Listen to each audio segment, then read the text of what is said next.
Hello and welcome to this talk on developing faster for GCP with Cloud Code. I'm Ramin Irani. I work as a developer advocate for Google Cloud. Let's get started with our talk on how to make life easier for any developer currently building out cloud native applications on Google Cloud. First up, it's important to understand what a developer workflow looks like. What are the tasks that a developer does during a typical development cycle? Usually it goes like this. There's code, build, test, integrate, and deploy. The reason I mention this is that it is important to understand which of these steps does Cloud Code exactly fit into and how it can help the developer be more productive.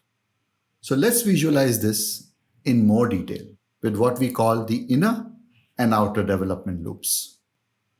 This slide shows the inner and outer development loops. These loops are all about the individual developer, that's you.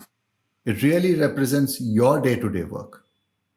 Typically, it's about coding out a feature, building it, testing it, then maybe you find a bug, and then you repeat this cycle over and over again until it's ready for the outer loop. Once a developer pushes their code to the outer loop, it begins the process of getting integrated into the larger code base, making sure everything is ready before finally releasing it to the world. That's what these loops are all about. But there are many challenges, and let's face it, as developers, we want to stay in our IDE and write code. But that's not always the case, as you know from your experience. There are too many distractions always keeping us from writing our code. Let me take you through some of the most common challenges. The first challenge is about context switching. You have to switch between multiple tools like the ones you see over here and even environments. For example, your local cluster versus your remote cluster. The next challenge is about too many tools.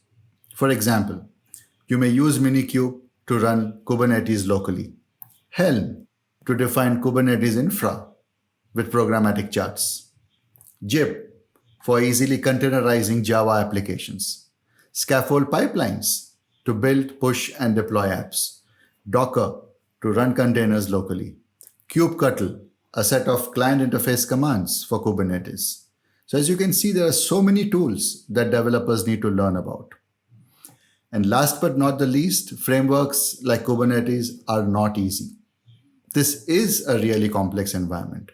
It is difficult to start off, and there is a lack of sample applications that could get you started easily. Those challenges are the ones we want to eliminate or reduce. And this is exactly where Cloud Code comes in. What it gives you is a set of IDE plugins to make the development loop faster. The idea is to keep developers in the IDE, less distraction, less context switching, exactly what we want as developers to stay in the code. Most importantly, there is support for the full development cycle. We also want to give samples and configurations to get you started fast, and that is what Cloud Code provides you with. In short, Cloud Code is a set of IDE plugins which are available for a lot of popular IDEs like JetBrains, Visual Studio Code. It is also integrated into Google Cloud Shell Editor should you want to use Cloud Shell as your primary development machine. This brings me back to the diagram we saw earlier about the inner and outer development loops. Now it should be clear to you what Cloud Code does. It focuses on the inner development loop. It's here to make that whole loop faster and more streamlined, so that as developers, we do what we love the most, which is to keep developing. I would now like to highlight key Cloud Code features. First up, speeding up Kubernetes development to reduce context switching and moving from one tool to another. And it's important that development and debugging remains within the IDE. It also allows you to manage your clusters, whether they are local or remote, all from within the IDE. Let's talk about deployments. You can actually scroll through and explore Kubernetes clusters, your deployments, see the different resources that are out there, and make changes right there in the IDE. Whether it's local or remote, Cloud Code has you covered. GKE and Cloud Run, these services are fully supported in Cloud Code, and you can deploy these services with a few clicks, as we'll see in the demos. Let's come to YAML. That's not an easy thing to get started with. There are hundreds of objects and complicated syntax structures. No one remembers that. Not even I remember it. So what Cloud Code gives you is authoring support, which means code completion, linting, and more than 400 plus resource definitions with autocomplete, and even checks for valid values if needed. Finally and importantly, we have integrated cloud APIs right within Cloud Code, which means you can explore the different APIs, enable them for your project, browse through the API documentation, take a look at sample code, and integrate it into your projects. I'll give you a glimpse of that in the demos. So let's see all of this in action now. The first demonstration will show you how we can take a sample Kubernetes application and deploy it to a local cluster. By utilizing tools like Scaffold behind the scenes, you will see that the inner development loop that we talked about is set up to constantly watch and monitor for code changes and redeploying the application for you if needed. You'll also see how we can view the clusters, deployments, make changes as necessary, along with switching environments, whether it's local, that is Minikube, or remote, that is GKE. The first demo that I'm going to demonstrate will show you how Cloud Code makes the whole inner development loop process more efficient. So I'm right now in Visual Studio Code with Cloud Code installed. And as you can see, Cloud Code gives you various commands. You can create a new application and you can work with Kubernetes and Cloud Run services. Some of these options are also available on this left panel, which you see over here, and you can navigate in that manner. I've got a sample application opened up over here, and it's a Kubernetes application, a Java Spring based application that has the following architecture, as you can see: a service, a deployment, and a pod. And when you hit that particular URL, it's going to show you a simple web page that says it's running. Now, in terms of the files, the key thing to look at is the scaffold.yaml. This is what goes on behind the scenes, and Scaffold really has multiple steps for build, deploy, and more.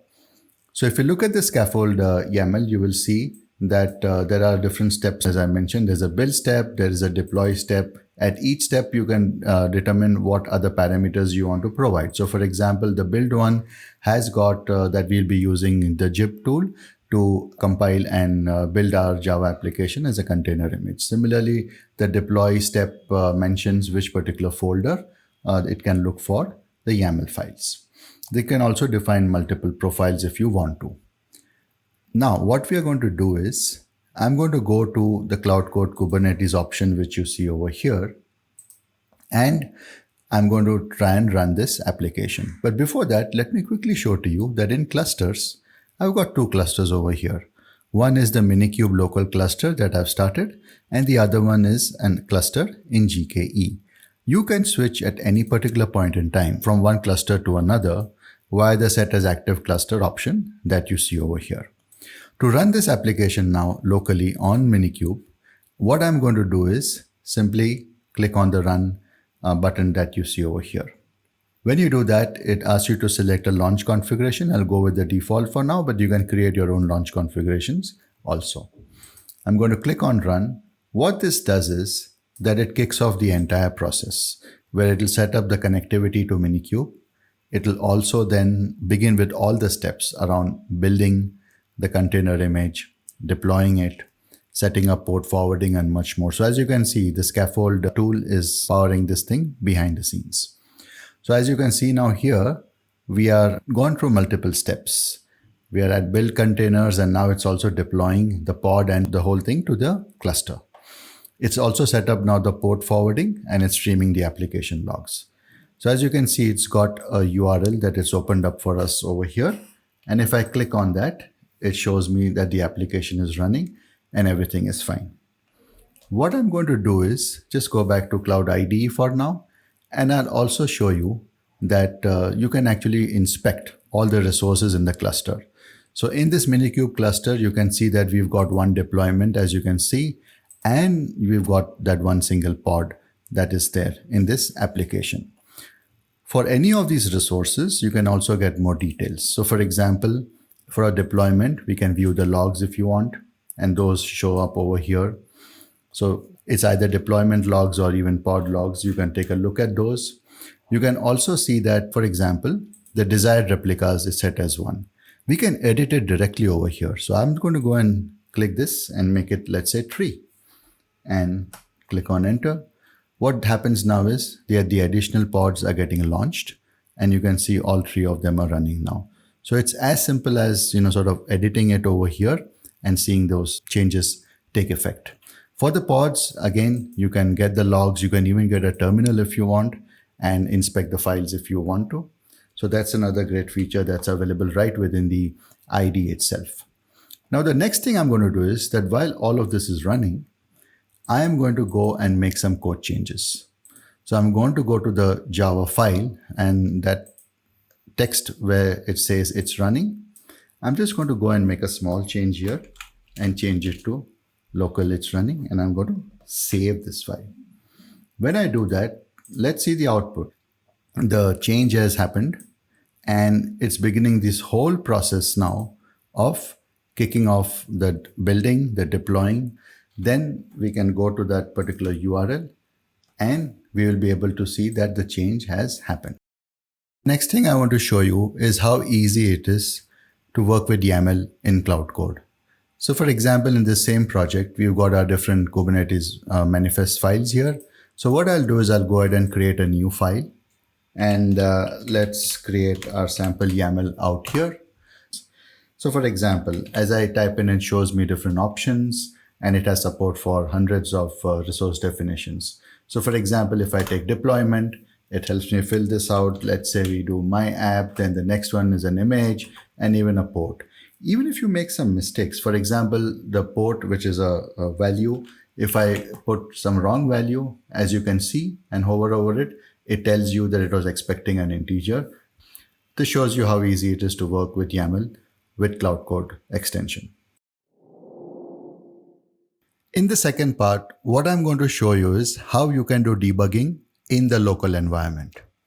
To do that, I've stopped the service that I had started or the application. And what I'm going to do is, instead of doing a run, I'm going to go ahead and do the debug application thing. So when I do that, let's first go and start it. So I'm going to just say I'm going to debug this application and run it from the same launch configuration. Once I do that, it's again going to create the same process of ensuring that the connectivity is there to the local cluster. Then it begins the whole process of bootstrapping. So then the whole build, the deployment, and it's going to start up the service. Okay. So the deployment is complete now. And we've got that the port forwarding is also up and running for us. And the whole thing is set up in debug mode also. So first up, right, I will just go and visit that particular URL and see what happens. So when I click on that, everything is back to what it was, which is it's running, and it'll just tell you that it's the statement that we had changed, which was local, and it's running. Great. So I'm going to go back now to Cloud IDE, and I'm going to now put a breakpoint over here at this sentence or at this statement, which is string message local is running. Once I do that, I'm just going to go back to the browser and maybe refresh this. So what this should do is this should go ahead and now break into that particular statement. So as you can see, that's happened. And in the local variables, you can view the local variables. Let's step through this particular statement right now. So if I just step over it, you will find that the variables are visible. There you go. You can now set the variables if you want to. So let's do a small test, right? I'm just going to look at the value in this and probably just change one small, value Instead of the dash, I'll just right click this, set the value to, let's say, the debug, that is D. Once I do that, all I'm going to do now is simply go ahead and say run the rest of it.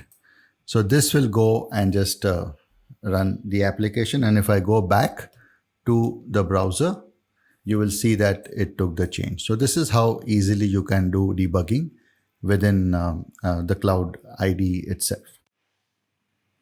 The second demo I have for you is Cloud APIs. Cloud APIs can be difficult to integrate, but we have made it easier by allowing you to view these APIs all in one place. You can zoom into one of the Cloud APIs and see how to integrate that into your project. You can even enable the APIs for your project. You can check out a snippet in your favorite programming language and integrate that snippet of code in your application, which means that the task of connecting to a wide range of Google APIs is made much easier since you can do all of that within the IDE itself. Let's dive into this demo. Welcome to the second demo, where I'll show you how Cloud Code makes it easier to integrate the various Google Cloud APIs into your application. And what I wanted to show you first is that if you go to the Cloud API section in the Cloud Code extension, you can take a look at the various Cloud Code APIs that are given over here. You can select any particular API that you would like. And what it does is it shows you a few things. Initially, it shows you how to get started with it. So it's important that if you want to use a particular API in your project, you will need to enable it. As you can see over here, it even says that, this is the GCP project that you're currently having as the current project you want to work on. You can switch if you would like, or even create one. It shows you that the enable API button can be selected. In a sense, you can enable the API for this project, which is not right now. So you can do that from right within the IDE itself. Alternately, it also shows you, for example, depending upon the programming language that you have chosen as your preference, it gives you the dependencies that you need to install depending upon the programming language. So for example, there's Java, there's Node.js, it tells you what's the package you need to install. Similarly, Python, Go, and more. And not just that, it even gives you a particular code sample that you can then integrate right within your application. So what I'm going to show you is that the sample application that I've got, it's going to be using one of the APIs, the Secret Manager API. But first up, I'll just also show you that we've got Secret Manager integration in Cloud Code itself. So over here in my GCP project, I've got two secret IDs that I've created, and they are my secret and volume 1 password. These are sample secrets that I've created. For volume 1 password, for example, I've got version 1 of it. And if I see its value, I've just set it to a sample password 123. The point now is I'll be integrating the Secret Manager API into my application and then using this value accordingly. So the way I would do this typically is I would go to the Cloud API section over here, and I'll search for, let's say, the Secret Manager API that's out there. Once I select that, it gives me those same details. It's telling me that the API for this particular project is already enabled, which is good. It's also giving me how I can set up the dependency so that it helps me to build the project or application correctly. So these dependencies that are there, for example, since I'm using a Java Spring application, I've already taken these dependency snippets that it has given, and I have put them into the Maven POM file, as you can see. So one of them is over here, and the other dependency that you saw, I've put them right here. Next up is that it's telling you to try a code sample, the code snippets that I was talking about. So if we go over there, I need to print out the secret for a specific version, right? The metadata. So the sample is given over here. That means get a secret version. And if I click that, it's already giving me sample code that I can use and save tons of time in order to just integrate with this API. As you can see, it's telling me all I need to provide is the project ID, the secret ID, and the version, right? So I've taken all of this, and in the particular Java file, I've created that. So I'll just show you that quickly. So I've created a sample file called access secret version, in which whatever code you saw right now sample, I've just taken it as is and just used the values that you see out here. And then all I'm doing is I'm just printing it out by calling this particular code. I can just test it out. So I can just run it even locally and check out the integration. So I will just launch this particular application. And once it's all up and running, I can just hit that particular homepage URL and see whether it's able to access the secret version and get me the value. So now that it is up, all I need to do is visit that particular URL, which I'm clicking now. And there you go. It's got the value for the particular secret ID that I was interested in, and it's printed it out here. This shows you how easy it is to integrate the respective cloud APIs within your application. Thank you very much for listening in. We hope that you've got a good idea now of how Cloud Code IDE plugins can help make the development process for cloud native applications on Google Cloud easier and faster. Have a good day.